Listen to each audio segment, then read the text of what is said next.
The missile knows where it is at all times. It knows this because it knows where it isn't. But that doesn't mean the missile looks on itself in despair. A missile must travel ludicrous distances to reach its target, the target often being miles away, a speck, a dream. Its chances of hitting its target is slim at most, especially if it's outdated, unprepared, and has rotted in storage for years. And the target is moving at such speeds it inconceivable to the human mind. But despite all this, the missile doesn't tell itself it doesn't know where it is. It merely tells itself where it should go.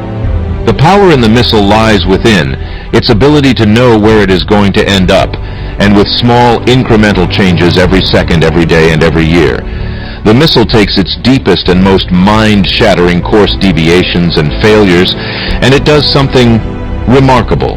It turns its failures into lessons, to guide it along the proper path. Its failures are not only inevitable, but needed for the missile to find the proper path. The missile drifts when it needs to. It doesn't burn all its fuel in a desperate state to reach enlightenment. The missile knows its destination, but aims to conserve fuel until the proper time comes, when it will strike and fulfill its purpose.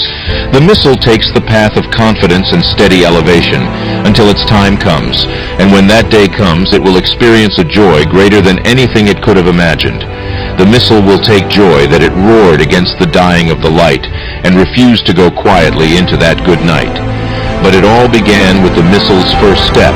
Otherwise, it would still be in its containment unit, wondering what could have been. The missile knows its greatest lessons lays within its own fear, so it should embrace it and mold it until it has nothing to be afraid of, even welcoming the greatest of challenges, thirsty for experience.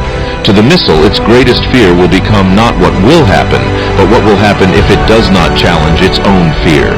None of it would even be possible without a goal, a predetermined destination, a hardwired machine-coded instruction deep within the cold roots of the missile guidance system. Without the goal, the missile would wander aimlessly until it hit an orphanage or some other catastrophic destination that was never intended. The missile doesn't seek to put blame on the wind or turbulence for its failures. To the missile, this is unnecessary and a waste of time. The missile doesn't seek to become the victim of circumstance. It aims to be in control and take responsibility, to be as secure and rigid as it says it is. It needs to be to guard against the forces it must encounter. You are what you say you are. Are you lost? Or are you merely on the path to something greater?